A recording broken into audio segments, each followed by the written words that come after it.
그러니까 세간에는 이제 도가니 사건으로 네. 많이 알려져 있었죠. 그때 뭐 도가니 영화 나오고 또 소설도 나오고 했을 때 이제 온 국민들이 크게 이제 분노했던 사건인데요. 이 사건은 2000년부터 2004년 사이에 그 인화학교라는 학교에서 교직원들이 그 청각 장애인인 그 학생들을 집단적으로 성폭행, 성추행 또는 이제 그냥 일반 폭행을 했던 사건입니다. 이 특수학교인데 이제 청각 장애인들을 교육하는 그런 곳이고요. 언어장애가 있는 18살 여학생의 손발을 묶은 뒤 성폭행하는 행정실장. 그때 두 사람 얘기하더라고요. 그래서 확실하냐 이름을 딱 쓰대요. 그 두 사람이 누구였습니까? 학교 생활 보육교사하고 또 교장 선생님. 아이들이 성폭행 당했다는 증거를 전혀 정황을 전혀 우리가 캐치를 못하고 과연 이렇게 교사로서 우리가 맞는가?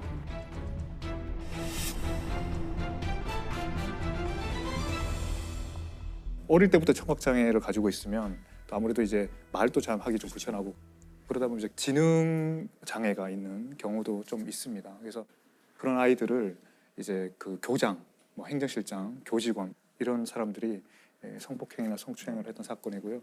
여러분 이제 영화를 보셨는지 모르겠는데 영화를 보시면은 되게 그 참혹하잖아요. 정말 보기 힘들더라고요. 네, 그 나이 많은 교장이 막 그게 이제 소설보다 훨씬 수위를 낮춰서 영화를 만들었다는 거고요.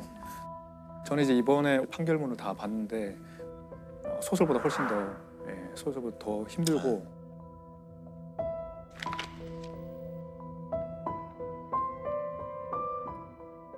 아예 뭐 밤부터 새벽까지 막 묶어놓고 성폭행도 하기도 하고 정말.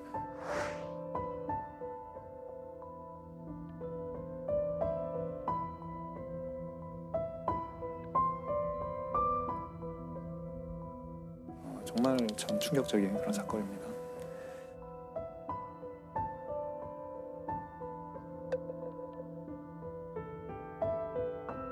수사 결과 밝혀진 것은 가해자가 이제 6명, 피해자 아이들은 한 9명 정도 나왔고, 근데 뭐 누구나 뭐 짐작할 수 있듯이 실제 피해 규모는 그보다 훨씬 많을 거라고 그렇죠. 네. 많이들 생각하고 있습니다. 이렇게 오랜 시간 동안 피해가 있었음에도 좀 뒤늦게 밝혀진 이유가 뭘까요? 한마디로 말하면 좀 폐쇄성 때문인데요. 첫 번째로는 이 학교의 모든 관계자가 다 가족입니다. 그러니까 이사장이 있고요, 교장은 이사장의 맞이고요, 네. 행정실장은 이사장의 차남이고요, 그러니까 이사는 또 부인이고요. 네. 뭐 그런 식으로 처제, 동서 막 이런 사람들이 다 교감, 이사, 이런 감사 다 이렇게 장악하고 있는 거죠. 가족들이 운영하는 네. 학교 법인이군요. 그렇죠. 네. 또 기숙학교입니다. 그래서 이 뭐 출입을 다 통제하고요. 교사들이 있지만 교사들이 여기 들어갈 때 기부금을 좀 불법적인 기부금을 내고 들어갑니다. 뭔가 나쁜 일이 있어도 쉽지 않은 거죠. 그런 게 이제 하나가 있고, 또 하나는 이제 피해자들이 청각 장애가 있으니까 이제 언어 표현을 잘 못하고 피해를 자기가 논리적으로 이렇게 설명하기가 되게 어려워요. 또 이 아이들의 부모님도 굉장히 건강한 분도 있겠지만 장애인들이 꽤 많으셨어요. 그러니까 뭐 청각 장애인이시거나 아버지가 돌아가셨거나 어머니가 또 지적 장애가 있으시거나 이렇게 하니까 여기서 이제 무슨 일이 뭐 아주 그렇게 성폭행 같은 심각한 일이 일어나도 이게 외부에 잘 알려지지가 않고요. 그렇기 때문에 이제 잘 드러나지 않았던 특성이 있습니다. 어떻게 알려지게 됐나요? 이 사건은 2005년도에 이 내부에 이제 교사가 계셨는데 그분도 청각 장애가 있으세요. 근데 그분이 학부형한테 이제 전화로 신고를 받은 거죠. 우리 딸이 행정실장한테 이런 몹쓸 짓을 당했다고 한다.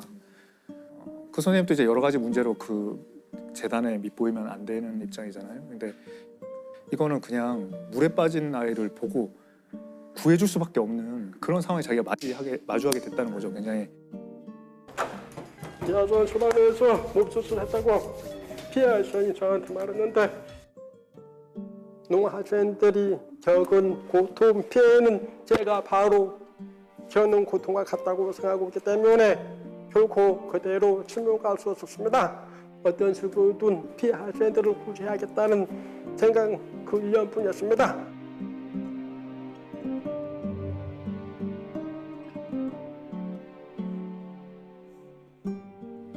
근데 이 사건이 사회적 공분을 그렇게 일으킨 거는 범죄 자체가 너무 끔찍하고 탐욕적이고 막 그런 것도 있지만 그에 못지않게 이 사람들이 처벌을 너무 경매하게 받았기 때문이거든요. 그러니까 뭐 열 몇 살짜리 강간한 교장이 결과적으로는 징역 2년 6월에 집행유예 3년. 행정실장도 징역 8개월. 뭐 다른 교사도 뭐 징역 10월, 뭐 징역 6월 뭐 이렇게 너무 받았습니다. 경미한데요. 그리고 뭐 일부는 공소시효가 완료됐다고 아예 서너 교직원은 문제도 안 됐고요. 당시 가해자로 지목된 6명 가운데 4명만이 실형을 선고받았고 이들마저도 항소심에서 집행유예로 풀려났습니다. 그러니까 저도 제가 판사 때 이 사건이 나왔는데요. 이게 지금 와서 돌아봐서 이제 여러 가지 이 원인이 뭘까 생각해 보면 뭐 크게 두 가지인 것 같습니다. 그 당시 법이 가해자에게 좀 유리한 측면들이 있었고요. 기본적으로 성범죄가 다 친고죄였습니다. 친고죄라는 거는 피해자가 고소를 해야만 수사를 진행할 수 있고 또 재판을 할 수 있는, 판결을 할 수 있는 그런 거였거든요. 피해자가 고소를 안 하고 있거나 피해자가 처음에 고소를 해도 합의를 해가지고 고소 취소가 되면 그냥 그 순간 수사도 중단하고 재판도 중단하고 그냥 처벌을 면하는 그런 시대였죠. 지금 시대랑 안 맞는 거죠. 예. 그리고 두 번째는 이제 고소를 하더라도 고소의 기한이 정해져 있었어요. 예. 예. 고소를 그냥 아무 때나 할 수 있는 게 아니라요. 그렇죠. 범인을 안 날부터 1년이거든요. 예. 그 당시 법이 범인을 안 날부터 1년이에요. 아, 그래요. 이 사건에서 어떤 아이가 피해자인데 얘는 지금 무섭고 부끄러워서 이 피해를 말하지도 못하는 상황이었어요. 근데 이제 막 사건이 문제가 돼서 다른 아이의 대한 수사가 진행되고 있었어요. 그럼 경찰에서 참고인으로 이제 불려가서 얘도 조사를 받잖아요. 그 조사를 받는데 아직은 자기 사건이 문제되지 않은 상황이거든요. 네. 근데 법원에서 그때 남의 사건이 문제됐을 때 그때 경찰 만났으니까 그때 고소할 수 있었잖아. 그 시점부터 계산하는 거예요. 근데 어른도 쉽지 않죠. 이거 내 사건을 말했을 때 수사가 제대로 될 것인지 불이익은 없을 것인지 무서운데 아이가 그것도 청각 장애 아이가 그냥 친구가 조사받는데 거기 경찰서 간 적이 있다고 그때부터 1년 전에 있었던 사건을 이제 뭐 고소 못한다 이렇게 판단을 한 거죠. 그래서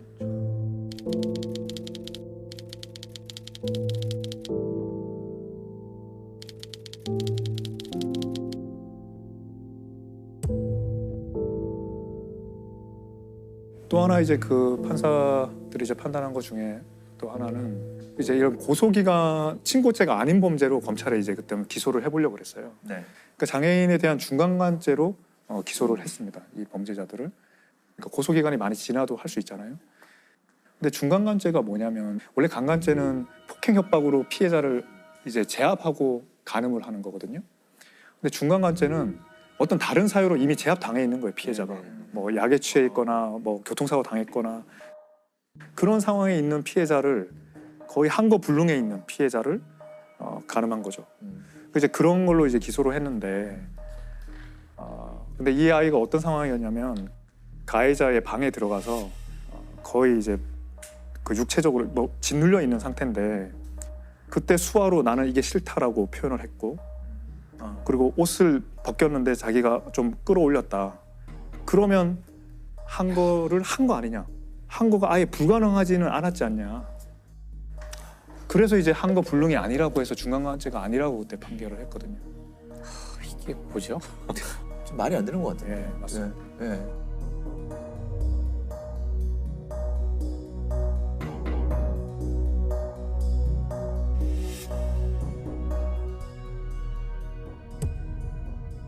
지금도 마찬가지예요. 사실 아동 피해자도 그렇지만 실제 중간간 사건의 유죄를 입증하는 것 자체가 수사기관에서 사실 어렵죠. 그러니까 의식이 조금이라도 있었거나 한 거 불능이라고 보기 어려운, 그러니까 뭔가 무엇이라도 내가 한 거를 조금이라도 할 수 있었던 상황이 된다? 맞습니다. 그럼 이건 중간간 상황이 맞습니다. 아니에요. 한거 불능이 아니기 때문에 중간간이 아니다가 그렇죠. 무죄가 되는 거예요. 그게 일반인들한테도 그렇게 적용하면 굉장히 너무 엄격하고 불합리하고 정의롭지 못한 판결이 나올 수밖에 없는 그런 해석인데 이 피해자들은 아이들이고 그렇죠. 장애가 있는 아이들이잖아요. 그러면 그런 애들에 대한 해석은 똑같을 수가 없어야 되는 거 아닌가 그런 생각이 있거든요. 이 경우에 한거 불능이 아니면 도대체 뭐가 한거 불능일까? 참. 그래서 이 이후에 이제 영화 도가니가 나오게 된 거죠. 예. 그러니까 이 판결이 뭐 보시다시피 이제 굉장히 납득하기 어려운 판결이고 형량이잖아요. 봉지영 작가가 이 도가니라는 소설을 이제 2009년에 써서 알려졌고 이게 영화화되면서 이제 널리 알려졌는데 왜 이 사건을 소설로 썼나 그 이제 여기에 이제 작가의 말에 있습니다. 이 판결이 나오던 선고되던 날 그 법정에서 이 학교의 아이들 청각장애인 아이들이 많이 와서 봤어요. 근데 그 아이들이 이제 어떻겠어요? 이 선고되는 거 보면서 정말 너무 이제 분노하고 슬프고 이 말로 표현할 수 없는 그런 좌절감을 느꼈을 거 아니에요. 그러니까 그거를 인턴 기자가 이제 썼던 거예요. 그 기사를. 그걸 보고 이제 공진 작가가 이거는 내가 소설을 써야겠다 이렇게 마음을 먹었답니다. 근데 그 인턴 기자가 뭐라고 썼는지를 제가 좀 읽어드리겠습니다. 예, 이 소설을 처음 구상하게 된 거는 그날의 법정 풍경을 그린 젊은 인턴 기자의 스케치 기사였다. 그 마지막 구절은 아마도 집행유예로 석방되는 그들의 가벼운 형량이 수화로 통역되는 순간 피고인 박보현 징역 8개월에 집행유예 2년 피고인 이강복 징역 6개월에 집행유예 1년 피고인 이강석 징역 6개월에 집행유예 1년 검찰 측은 피고인들의 석방에 필요한 절차를 진행해 주시기 바랍니다.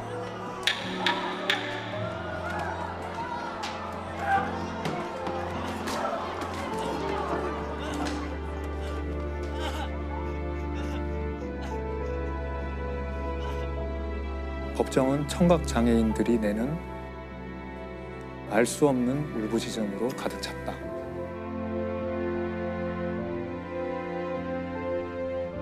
너무 슬픔의 광란의 도가니 뭐 이런 의미로 작가가 쓰지 않았냐 이렇게 추측도 하셨는데 원래 도가니라는 이름은 쇠를 녹일 수 있을 정도로 뜨거운 어떤 그런 그릇 같은 거라는 겁니다. 또 아니면 이제 슬픔이나 강한 감정에 격정이 들끓는 그런 상태를 말하는 건데 이 학교, 이 법정 얼마나 들끓었겠어요. 그 좌절감과 슬픔과 분노 이런 걸로 그 도가니를 말하는 거 아닌가 그런 생각을 했습니다. 그래서 결국 이 소설과 영화가 나온 이후에 좀 변화가 있었나요? 온 국민들이 이제 들끓어주니까 나라 전체가 이제 도가니가 된 거예요. 어떻게 이런 일이 일어날 수 있나. 학교 법인의 사과와 재발 방지 대책, 감독기관 처벌 등을 요구하는 청원방에는 이틀 만에 4만여 명이 서명했고 영화 도가니가 개봉 일주일 만에 100만 명에 가까운 관객을 동원하면서 대중의 공분을 사고 있습니다.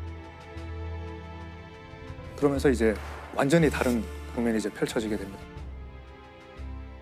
일단 특별수사팀이 경찰에서 15명이 이제 구성이 됐고요. 예전에 불기소됐던 그런 부분들도 다시 수사를 해가지고. 그럼 원래 기소했던 건으로 다시 기소를 하게 되는 건 안 되지 않나요? 그 재판받은 거는 이제 건드릴 수가 없는 거고 네네. 일단 무혐의한 게 있어요. 증거 부족하다는 걸. 그럼 이제 추가 증거를 찾아가지고 기소를 한 거죠. 네. 예를 들면 행정실장이 범죄가 제일 문제가 되는데 밤부터 새벽까지 성폭행하고 묶어놓고 성폭행한 그런 것들이 기소가 되고 징역 12년이 나옵니다. 10년이 나오고 2심에 가서 이제 8년으로 감형이 됐는데요. 검찰 구형보다 더 세게 나오고 그리고 인하학교도 2012년에 폐교가 됩니다. 사람으로서 누려야 될 기본적인 권리와 책임을 방기한 사람들, 그것을 관리 감독해야 될 책임이 있지만 소홀히 하고 방기한 우리가 이 자리에 모인 것입니다. 장애 학생 성폭행 사건을 다룬 영화 도가니의 실제 범인인 광주 인화학교 전 행정실장에게 징역 8년이 확정됐습니다.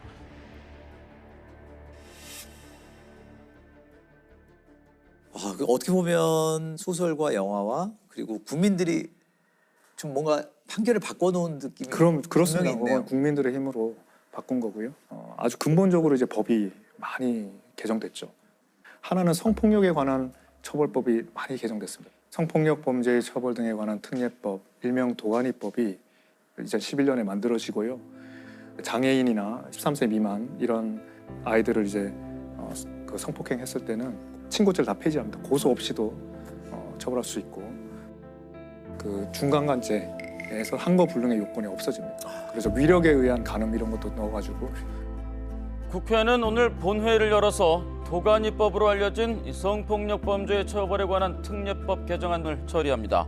장애인 대상 성폭력의 경우 한거 불능 요건을 완화해 이 성폭력 사범에 대한 처벌을 쉽게 하고, 미성년자 대상 성폭력에 대해선 공소시효를 폐지하는 등의 내용을 담고 있습니다. 또 다른 방향에서 이제 개정은 좀 더 근본적으로 보면 사회복지법인이 아까 폐쇄성이 근본적인 원인이라고 했잖아요. 그래서 3분의 1은 외부에서 추천을 받은 사람으로 해라. 또 감사는 변호사나 회계사나 이런 전문직이 해라. 뭐 이런 류의 조항들이 들어갑니다. 이 둘 다 이제 도가니법이라고도 이제 별명이 붙습니다. 그렇게 닫힌 공간에서는 진짜 야만으로 돌아가는 것 같아요. 그러니까 계속 놔두면, 방치해서 놔두면. 그러니까 지금 제 형제복지원 사건하고 제가 이제 그 알서범죄원에서 이제 형제복지원 사건도 했었고, 지금 오늘 도가니 사건도 했는데 두 사건이 되게 공통점이 많다는 생각을 했어요. 이제 형제복지원은 굉장히 높은 그런 철문으로 진짜 물리적으로 닫혀 있었고, 여기는 또 다른 이유로 가족 간의 이제 어떤 지배 구조로 닫혀 있었고, 그렇게 좀 열어줘야 된다. 닫힌 공간에는 비상구를 마련하고 또 창문을 열고 법이 좀 그런 역할을 할 수 있지 않나 그런 생각을 해요. 언론도 마찬가지고 하지만. 그것도 그렇고 저는 뭐 법원도 그럴 수 있지만 우리가 고민해야 될 지점은, 우리가 당시에 2000년, 2005년 우리 지난 회의도 밀양 사건 얘기했지만 그 당시에 느꼈던 그 국민들의 어떤 법감정과 지금 2022년에 느끼는 법감정도 사실 다른 것이고, 그렇죠. 우리가 이런 장애인 아동 성폭력 사건을 바라본 기존에 정말 안일했던 시각, 인식, 그게 저는 가장 큰 문제인 것 같고. 그러니까 이게 어쨌든 아픈 사건이지만 이걸 계기로 좀 바뀌어 나가고 있다는 건 참 좋은 것 같아요.